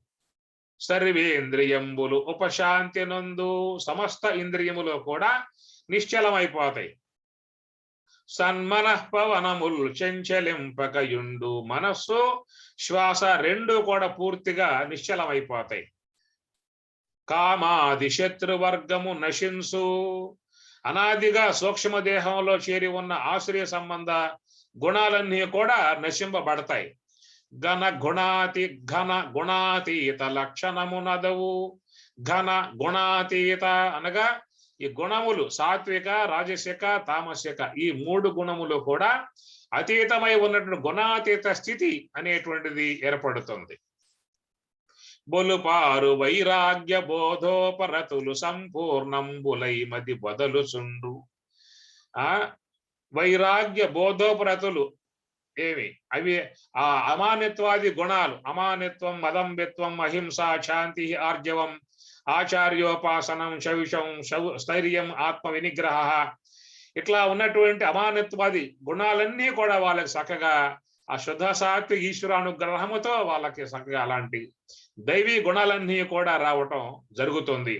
ముందట వసించి మోహించి మోక్షలక్ష్మి, ఆ శుద్ధ సాత్విక ఆ బ్రహ్మాకార వృత్తి ఆవిర్భావం కావటమే ఇక్కడ మరి లక్ష్మీ అమ్మవారి యొక్క ఆవిర్భావము అని చెప్పని, ఆ ప్రకారముగా మోక్షలక్ష్మి అమ్మవారి అనుగ్రహముతో చక్కగా వారు సుషుమ్న మార్గంలో ప్రవేశించినటువంటి వారై ఆ సుషుమ్నాలో ఉన్నటువంటి మరి అమృత ప్రాప్తి, అమృతము అన్నారు. నాస్తి మృతం మరణం యస్య సహ అమృతం. నాస్తి మృతం, ఇక మరణం అనేటువంటిది యస్య సహ ఎవరికి కూడా నాస్తి లేదు అంటారు. ఎప్పుడైతే అమృత స్వరూపమై ఉన్నటువంటి మరి ఆ బ్రాహ్మీ అనుభవాన్ని పొంది ఉంటారో, మరి ఆ బ్రాహ్మీ అనుభవాన్ని పొంది ఉన్నటువంటి ఆ విధానమే అమృత ప్రాప్తి. ఈ ప్రకారముగా మనకి అమ్మవారు ఆవిర్భావం ఈ పూట నిన్న లక్ష్మీ అమ్మవారు, ఇప్పుడు దుర్గా అమ్మవారు, ఇట్లాగా అవతారాల విధానంగా మరి అమ్మవారు రోజు కూడా చక్కగా మనకి ఆ చెప్పే విధానములో పారమార్థికముగా చేరి ఉన్నటువంటి విధానం అమ్మవారి విధానం. క్షీరసాగర కన్యక అని చెప్పి అన్నారు. లక్ష్మీం క్షీర సముద్ర రాజతనయాం శ్రీరంగధామేశ్వరీం దాసీభూత సమస్త దేవవనితాం లోకైక దీపాంకురాం శ్రీమన్మంద కటాక్షలబ్ధ విభవద్ బ్రహ్మేంద్ర గంగాధరాం త్వాం త్రైలోక్య కుటుంబినీం సరసిజాం వందే ముకుంద ప్రియాం వందే. నమస్కారము అని చెప్పి అన్నారు. ఈ ప్రకారముగా జ్ఞాన విధానముగా ఉన్నటువంటి అమ్మవారి అనుగ్రహముతో మనం మోక్ష విధానముగా చేరుకోవాల్సి ఉంటుంది. ఇది స్వామివారి లక్ష్మణార్యుల యొక్క స్వామివారి అనుగ్రహముతో లభింపబడేటువంటి పారమార్థికమై ఉన్నటువంటి అంశములు. ఇవన్నీ మనకి మోక్ష విధానానికి ఉపయోగపడేటువంటి విధానముగా ఉన్న పరమార్థ సంబంధ అర్థములు, అంతరార్థాలుగా చెప్పేటువంటి విషయము. తర్వాత మనం భౌతికంగా ఉన్న విధానములో అమ్మవారి అనుగ్రహం కావాల్సి ఉంటుంది. లక్ష్మీ అమ్మవారు మరి సమస్త విశ్వానికి పోషకుడే ఉన్నటువంటి స్వామి శ్రీమన్నారాయణుడు. ఏమి సరస్వతి అమ్మవారిని దగ్గర పెట్టుకున్నాడు బ్రహ్మదేవుల వారు. శక్తి అమ్మవారు పరాశక్తి దుర్గా ఏమి అమ్మవారిని పరమశివుడు తన చెంత ఏర్పాటు చేసుకున్నాడు, మహాదేవుడు. కానీ శ్రీ మహావిష్ణువు మాత్రం లక్ష్మీ అమ్మవారిని చెంత పెట్టుకున్నాడు. కారణం ఏంటని చెప్పానంటే సమస్త విశ్వానికి పోషకుడు కాబట్టి శ్రీమన్నారాయణుడు. పోషించాలంటే ఏం కావాలి? డబ్బు లేకపోతే ఏ కార్యం జరిగే అవకాశము లేదు. అట్లాగా మనం జీవితంలో కూడా ఏ కార్యం చేయాలని చెప్పి అన్నప్పటికీ కూడా లక్ష్మీ అమ్మవారి అనుగ్రహం కావాల్సి ఉంటుంది. కనుక ప్రకారముగా అమ్మ అనుగ్రహం ఉన్నట్లయితే జీవితంలో ప్రశాంతముగా ఏ కష్టాలు లేకుండా కూడా జీవించే విధానం ఏర్పడుతుంది. కాబట్టి ఇట్లా లక్ష్మీ అమ్మ అనుగ్రహాన్ని సంపాదించుకొని పుష్కలంగా ఎంత డబ్బు జీవితంలో రాగలుగుతుందో అంత డబ్బు పుష్కలంగా ఆర్జించండి. వచ్చిన ధనంలో కొంత భాగాన్ని దైవ కార్యాలకి వినియోగించండి. వచ్చినట్లుగా వన్ వే లాగా పద్మవ్యూహంలోకి పోయినట్లుగా ఆ పెట్టిలోకి పోయి తాళం పడేశామని చెప్పనంటే అమ్మవారి కోపం వస్తుంది, అమ్మవారి శపిస్తుంది. ఇక రాబోయే జన్మలకి మన దగ్గరికి వచ్చే అవకాశం ఉండదు. ఇక అరే బడవ, నన్ను పూర్వ జన్మలో బంధించావరా, పెట్టులో పెట్టి ఊపిరాడకుండగా బయటికి పోనివ్వకుండగా అని చెప్పన్న ఉద్దేశంతో కోపంతో రాబోయే జన్మలలో దరికి రాకుండగా ఉండే విధానం ఏర్పడుతుంది. కాబట్టి ఎట్లా నది ప్రవాహంగా ఉన్నప్పుడే ఎట్లా శుద్ధంగా ఉంటుందో అట్లా ధనం కూడా నదిలాగా ప్రవహించే విధానం ఉండాలి. ఒడిసి పట్టు, కానీ దాన్ని సద్వినియోగ విధానముగా దాన్ని కొంచెం వదిలిపెట్టే విధానం కూడా చేయాలి. ఎట్లయితే పరమశివుడు గంగామాతను తన జటాజూటంలో బంధించాడు, బంధించిన తర్వాత మరి ఆ మాతను 6 పాయలుగా లోకంలోకి వదిలాడు. అట్లాగా మనం కూడా ఆ లక్ష్మీమాతను బంధించవచ్చు. కానీ కొంత మనం దానిని అమ్మవారిని కూడా ధర్మ కార్యాలకి, గురు కార్యాలకి, సత్కార్యాలకి వినియోగింప చేయాలి. అనేక మంది పిల్లలు చదువుకోవడానికి అవకాశం లేకుండా ఉంటారు. అనేక మంది కుటుంబాలలో పేద పిల్లలు వివాహం చేయటానికి తల్లిదండ్రులు ఇబ్బంది పడే వాళ్ళుగా ఉంటారు. అలాంటి విధానం స్వచ్ఛంద విధానముగా మనకు ఉన్నంతలో వాళ్ళకి సహాయం చేసినట్లయితే వాళ్ళు కూడా జీవితంలో ఆనందంగా ఉండే అవకాశం ఉంటుంది. కనుక ఆ విషయంలో శ్రీ మహావిష్ణువు కూడా సంతోషపడతాడు. అమ్మవారిని ప్రకారముగా సత్కార్యములుగా వినియోగింపజేసినప్పుడు మరి అమ్మవారి యొక్క పతి కాబట్టి మాధవుడు, మా అంటే లక్ష్మి, ధవ అంటే భర్త కాబట్టి మాధవుడు శ్రీమన్నారాయణుడు కూడా సంతోషిస్తాడు. అనుగ్రహం మనకు కలిగే అవకాశం ఉంటుంది, సన్మార్గంలో పయనించే అవకాశం ఉంటుంది. అందుచేత లక్ష్మీ అమ్మవారి యొక్క విషయంలో మనం చూసినట్లయితే అమ్మవారికి వాహనం నేను గతంలో చెప్పా, జ్ఞాపకం ఉందో లేదో, గుడ్ల గోబో అమ్మవారికి. చాలా మంది ఆశ్చర్యపడతారు, ఏమబ్బా సరస్వతి అమ్మవారికి హంస వాహనం ఉన్నది, మరి పార్వతి అమ్మవారికి సింహ వాహనం ఉన్నది, ఎవరికి పడ్డా మంచి వాహనాలే ఉన్నాయి. ఈ విధముగా లక్ష్మీ అమ్మవారి యొక్క విషయంలో ఈ గుడ్ల గోపు వాహనం ఏమిటి, ఇంక ఏమి లేవు ఆ వాహనాల లోపల. ఎన్ని జీవులు లేవు, ఎన్ని జీవులు లేవు. నెమలి వాహనం పెట్టవచ్చు కదా, అందంగా ఉండే విధానం అది, ఇంకేమన్నా పెట్టవచ్చు కదా అని చెప్పని మనం అనుకోవచ్చు. కానీ ఏంటంటే దాంట్లో ఉన్నటువంటి ఒక అర్థం చెప్పడానికి ఉంచినటువంటి విధానము. ఎప్పుడైతే ఈ లక్ష్మి అనేటువంటి యొక్క సంపద అనేది వచ్చిందో ఎమ్మటి ఏమైపోతాడు మానవుడు అని చెప్పానంటే గుడ్డోడైపోతాడు. గుడ్ల గోబ అంటే పగలు చూడలేదు, గుడ్ల గోబ దానికి ఏదో చెప్పుకొస్తారు కదా. కాబట్టి ఆ ప్రకారముగా చూడలేని తనం, లెక్క చేయని తనం, అందరిని హీనంగా చూస్తాం, అవమానం చేయటం, నేను ధనవంతుణ్ణి, గొప్పవాడిని, శ్రీగలవాడిని, ధనమెచ్చిన మదమెచ్చును మదమెచ్చిన దుర్గుణంబులు మానక హెచ్చున్ అని వేమని అంటాడు.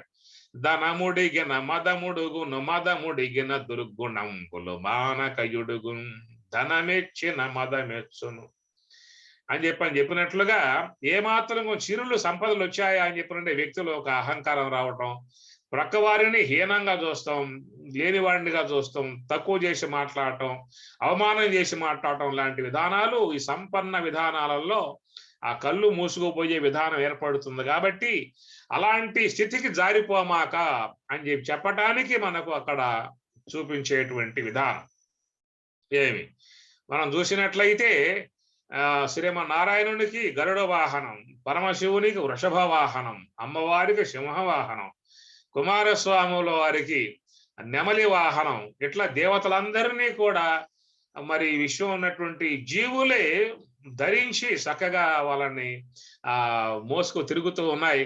వాహనములుగా ఉండి మరి స్వాములను సేవిస్తూ ఉన్నట్టు విధానం కదా. ఇతర నోరులేని జీవులని కూడా భగవంతునికి మరి సేవ చేసే విధానముగా మూపును ధరించి అవి మోస్తూ ఉన్నాయి దేవతలు అని చెప్పేసి అని. మరి మానవుడు ఎవరికి వాహనము అనే విషయంగా చూసినట్లయితే దానికి చెప్పింది కుబేర వాహనం. మానవుడు కుబేరుడికి వాహనం, మానవుడు కుబేరుడికి వాహనం. కనుక ఇతర జీవులన్నీ కూడా దేవతలను ధరించి భరించి చక్కగా ఈ సేవించుకుంటూ ఉంటే వృషభం పరమశివుణ్ణి, సింహం అమ్మవారిని, గరుడు స్వామివారిని, హంస బ్రహ్మదేవుణ్ణి, నెమలి కుమారస్వామిని, ఇట్లా అన్ని జీవులు కూడా దేవతలని చక్కగా మోసుకుని తిరుగుతూ ఉంటే ఈ మానవుడు మాత్రం డబ్బును మోసుకు తిరుగుతూ వస్తున్నాడు చివరికి. డబ్బును మోసేవాడిపోయాడు, కుబేరుడికి వాహనం అయిపోయాడు వీడు. అందుచేత వీడు కూడా ధనాన్ని ఎంతవరకు అని చెప్పారంటే ఆ విధానంగా పరమాత్మ అనుగ్రహంతో ప్రాప్తించినటువంటి వనరులు, సంపదలు, సిరి సంపదలు ఇవన్నీ కూడా శ్రీమన్నారాయణుడు అనుగ్రహముతో ప్రసాదించాడని చెప్పనే భావనతో అహంకారాన్ని పొందకుండగా, గర్వమును పొందకుండగా, ఇలాంటి గుణాలకు లోను కాకుండా ఇదంతా కూడా పరమాత్మ ఈశ్వర కృప దైవానుగ్రహముతో ప్రాప్తించినటువంటి సిరులు అనేటువంటి విధానముగా ఆ సిరి సంపదలకు గర్వము చెందకుండగా ఆ వచ్చినటువంటి యొక్క వాట్ల విధానములో పరమేశ్వరుని పట్ల కృతజ్ఞతా భావన కలిగి భగవద్భావన కలిగి వచ్చిన వనరులు తాను వినియోగింపజేసుకోవడమే కాకుండా తిరిగి మరలా ఎట్లయితే శ్రీమన్నారాయణుడు ఆ లక్ష్మీ అమ్మవారిని చెంతబెట్టుకుని సమస్త విశ్వాన్ని కూడా పోషించేవాడుగా ఉన్నాడు. తన వద్ద పెట్టుకోవాలి అమ్మవారిని, సమస్త విశ్వాన్ని అమ్మవారి అనుగ్రహముతో పోషించేవాడుగా, పోషణకర్తగా ఉన్నట్లుగా అట్లాగా లోకంలో మరి ఆ లక్ష్మీ పుత్రులుగా, స్వామివారి పుత్రులుగా ఉన్నటువంటి వాళ్ళు కూడా ఆ స్వామివారు చేసేటువంటి యొక్క విశ్వ కార్యంలో వీళ్ళు కూడా కొంత భాగస్వాములు అయినట్లయితే అది స్వామివారు కూడా దానికి సంతోషించి అనుగ్రహించే విధానము ఏర్పడుతుంది అనేటువంటి భావనగా మనం భౌతికంగా ఉన్న విధానంలో ఏవైతే మనకి లభ్యమై ఉన్నటువంటి యొక్క వనరులు ఉన్నాయో, లక్ష్మీ అమ్మవారి యొక్క సంపదలు ఉన్నాయో, ఏమి ధనలక్ష్మి, ధాన్యలక్ష్మి, విద్యాలక్ష్మి, సంతాన లక్ష్మి, ఇట్లా అష్టలక్ష్ములుగా చెప్పేవన్నీ కూడా లక్ష్మీ భాగముగానే చెప్పే విధానము.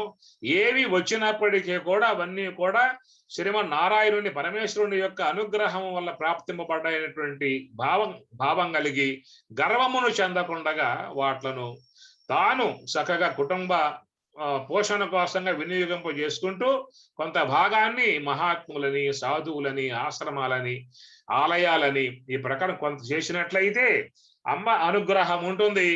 ఇంకా నీకు వస్తుంది, నువ్వు పెట్టే కొద్దీ అది ఇంకా అమ్మవారు నీకు ఇస్తూ ఉంటుంది.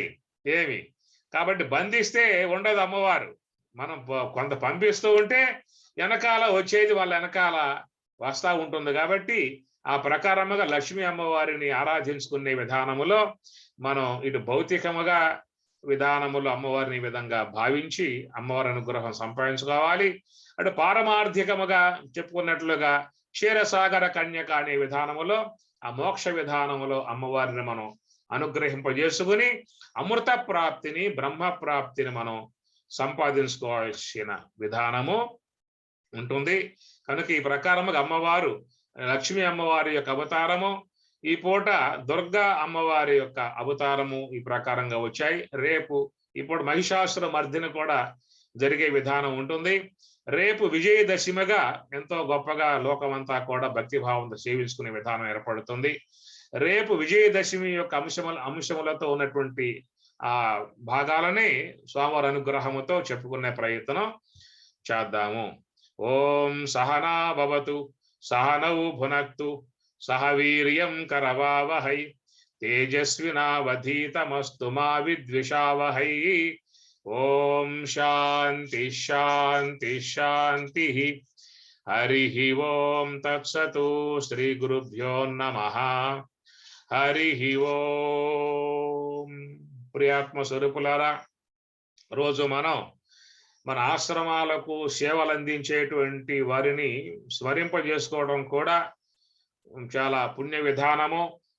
మరి శాస్త్రీ స్వామి వారి విషయంగా చెప్పుకున్నాం. ఆ కాలంలో వారితో ఆ సేవా విధానాలు ఆరంభం కావటం, తర్వాత కాలంలో మరి అధ్యక్షులుగా మనకి చూసినట్లయితే స్వరాజ్య ఆశ్రమానికి బుషెట్ వెంకట సుబ్బయ్య గారు, అది ఆనాటి కాలం సుబ్బమ్మ గారి యొక్క ప్రోద్బలంతో మరి బుషెట్ వెంకట సుబ్బయ్య గారిని అధ్యక్షులుగా చేయటం జరిగింది. వారికి సహాయముగా ఇటికాల సుబ్రహ్మణ్యం గారు కూడా మరి సహాయంగా ఉన్నారు. రేపు వారి గురించి రేపు మనం స్మరింపజేసుకుందాం.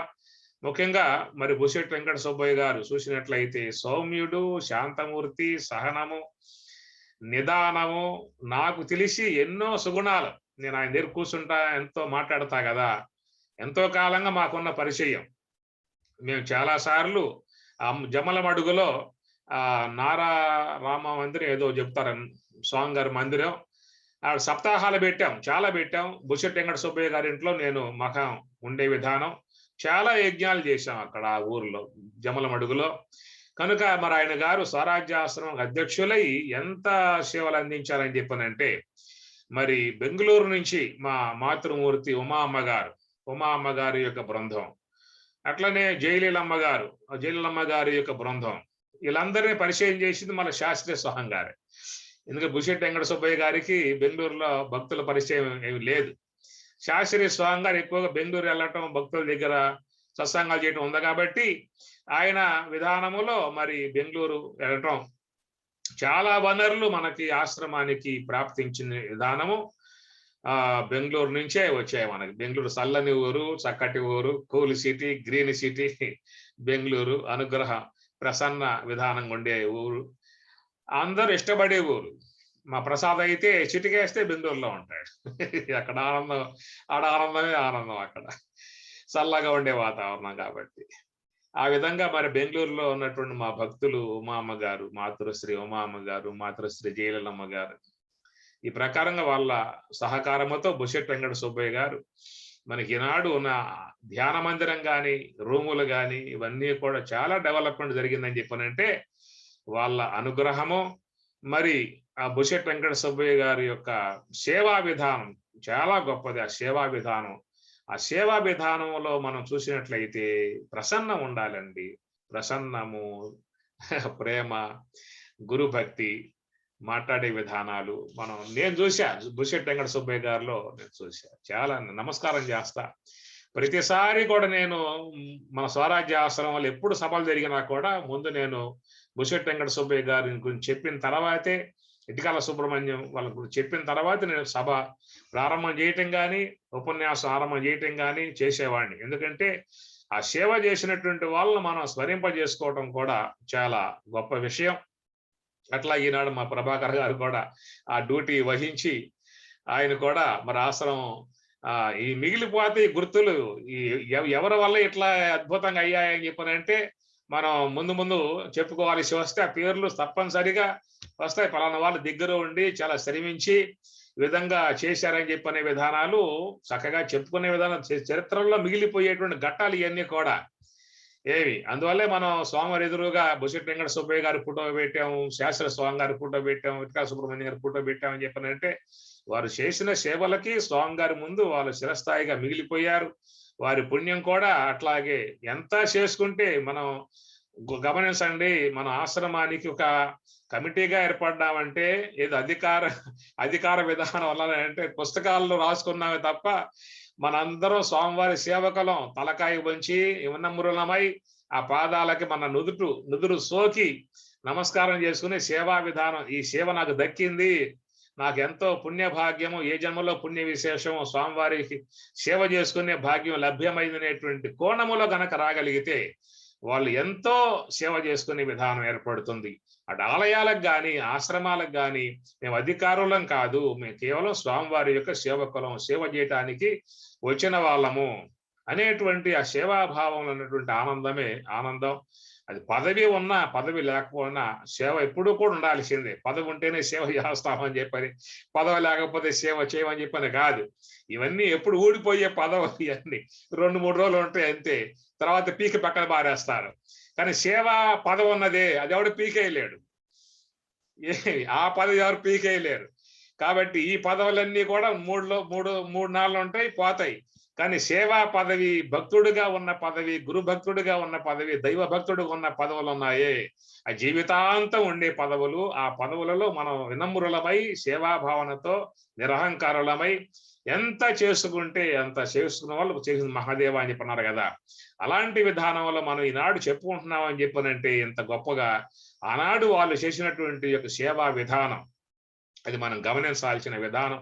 అట్లాగా బుషెట్ వెంకట సుబ్బయ్య గారు చాలా మాకు ఆత్మీయులు, సన్నిహితులు, సహృదయులు. ఎంతో ప్రేమగా మాట్లాడుకునే విధానము. వాళ్ళ ఇంట్లో చాలా రోజులు నేను ఉన్నాను, వారి ఇంట్లో భోజనం చేశాను. ప్రేమగా అమ్మగారు కూడా ఎంతో ప్రేమగా భోజనం పెట్టడం కానీ, భక్తి భావంతో సేవించడం కానీ, కుటుంబాలందరూ కూడా కోడలు కానీ, కొడుకులు కానీ వాళ్ళ ఇంట్లో నేను చాలా కాలం చాలా సార్లు ఉన్నాను.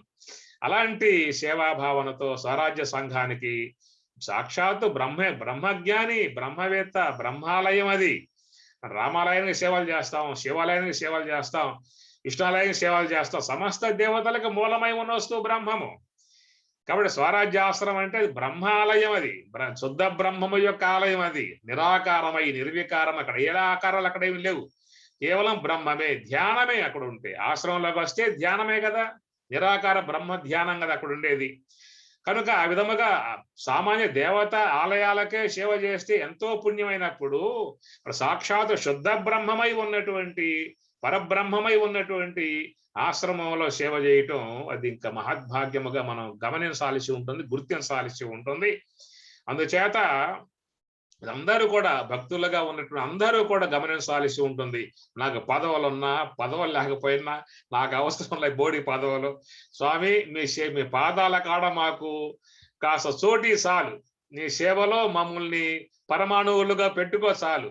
నీకున్న సేవకులలో నన్ను చివరి సేవకుడుగానన్నా భావిస్తున్న చాలంతవరకే.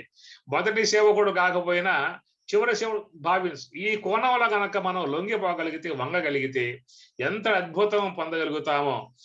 ఏమి అంటాడు వివేకానంద స్వాముల వారు, అహం బ్రహ్మాస్మి అనేటువంటి విధానములో ఉండటం కంటే నేను ఆ బ్రహ్మమును పట్టి ఆ ఆనందాన్ని తాగేటువంటి ఆ భక్తుడుగా ఉండటంలో నాకు ఆనందం అంటాడు వివేకానంద స్వామి.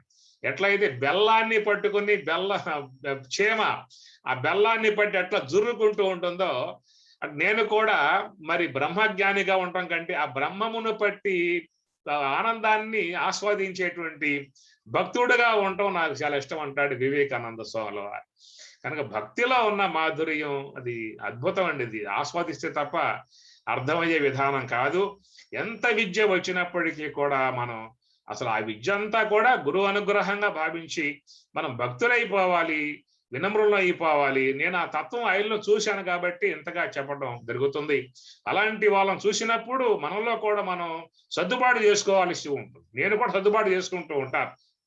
ఎందుకంటే అలాంటి వాళ్ళ సద్గుణాలు కలిగి, వినమ్రత కలిగి, విధేయత కలిగి, నిర్మలత్వం కలిగి ఉన్నటువంటి వాళ్ళని చూసినప్పుడు మాలాంటి వాళ్ళు కూడా గ్రహించుకొని దాన్ని అనుగుణ్యముగా మార్పు చెందాల్సిన అవసరం ఎంతో ఉంటుంది.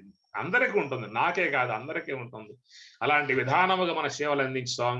ఆశ్రమానికి ఎంతో సేవలు అందించినటువంటి గౌరవనీయులు పెద్దలు బుషి వెంకట సుబ్బయ్య గారు భౌతికంగా లేకపోయినప్పటికీ కూడా గురుసేవ చేసి ఆయన తరించిన విధానం కాబట్టి ఆయన కుటుంబం ఉన్నటువంటి అందరికీ కూడా జగద్గురు లక్ష్మణార్యులు, జగన్మాత, ఈనాడు దుర్గాదేవి, ఆ అమ్మవారి జగన్మాత, ఆది పరాశక్తి అమ్మవారి అనుగ్రహముతో వారి కుటుంబంలో అందరూ కూడా సుఖశాంతులతో, ఆనందముతో, ఆరోగ్యముతో సదా అమ్మవారి అనుగ్రహముతో ఉందురుగాక అని చెప్పేసి ఈ రోజున వారిని స్మరింపజేసుకుంటూ ఆ కుటుంబానికి చక్కగా సత్సంగ పుణ్య విధానం వాళ్ళకి ఎల్లవేళలా కూడా మరి రక్షణగా ఉండి సదా కాపాడునుగాక అని చెప్పని కోరుకుంటూ, ఓం పూర్ణమదః పూర్ణమిదం పూర్ణాత్ పూర్ణముదచ్యతే పూర్ణస్య పూర్ణమాదాయ పూర్ణమేవావశిష్యతే.